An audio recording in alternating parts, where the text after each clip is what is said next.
Hello, friends. Welcome to my YouTube channel, Attorney E Immigration Lawyer. This is our final and last episode for the year 2024. What an amazing 2024.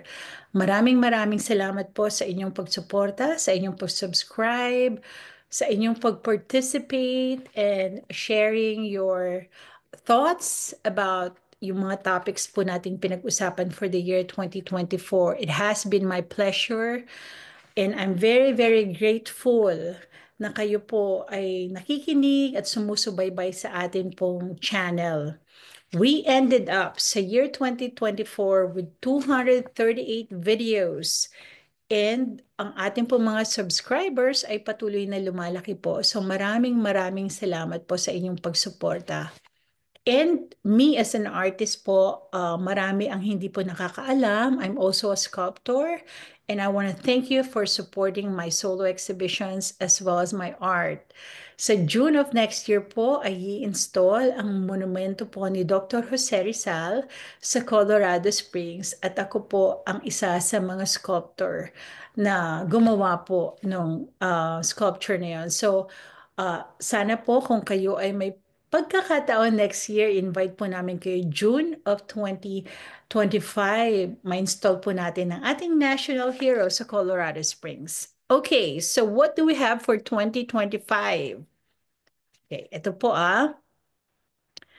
Sa 2025, pag-uusapan po natin ang iba't ibang klase ng immigrant visas and non-immigrant visas, ang tourist visa, student visas such as F1, M1, and J1 visa. Ayan, marami pong nagtatanong about J1. So we're going to talk about that. We're going to talk about work visas, yung mga common work visas, H1B, H2B, L1, O1 visas, yung pathways or iba't ibang pamamaraan upang magkaroon ng green card sa Amerika, pati na rin po ang fiancé visa or K1 visa, yung visa interview tips, mga visa refusals and appeals.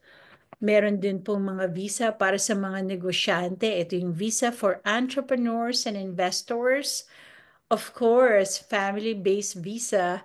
And every month, I talk about yung visa bulletin. So, abangan po ninyo yan. Kaya po kayo, kailangan nyo mag-subscribe and share this to your friends. Special visa categories. Ito po yung mga visas for victims ng mga crimes, U visa, T visa, pati yung mga religious workers visa. Ito maraming nagtatanong and parang hindi po masyado napapag-usapan itong religious visas or R visas. And of course, yung mga visa extensions and adjustments. So yan po ang ating topic na pag-uusapan for next year, 2025. So sana po ay patuloy ang inyong pagsuporta. And I just want to say this before we end.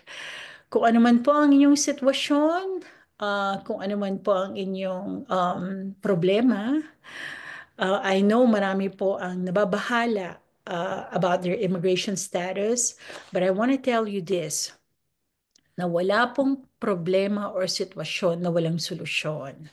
Ayan, so we have to keep on praying, we have to keep on getting information, and kung ano man po ang yung sitwasyon, always remember na meron pong solusyon.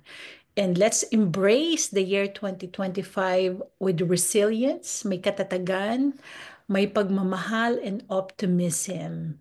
And keep on dreaming. Dapat po meron tayong vision, dapat meron po tayong dreams. And kung meron tayong vision, meron tayong dreams, meron po tayong goals, and keep on working hard for it and have faith and your dreams will come true. I know that kasi nangyari po sa akin. I do believe in miracles and dreams coming true. So yan po ang akin pong mensahe.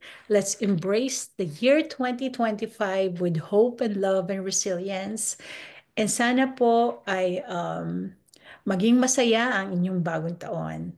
Ako po si Attorney Elaine Antonio Bordeaux. Until next year po, Happy New Year!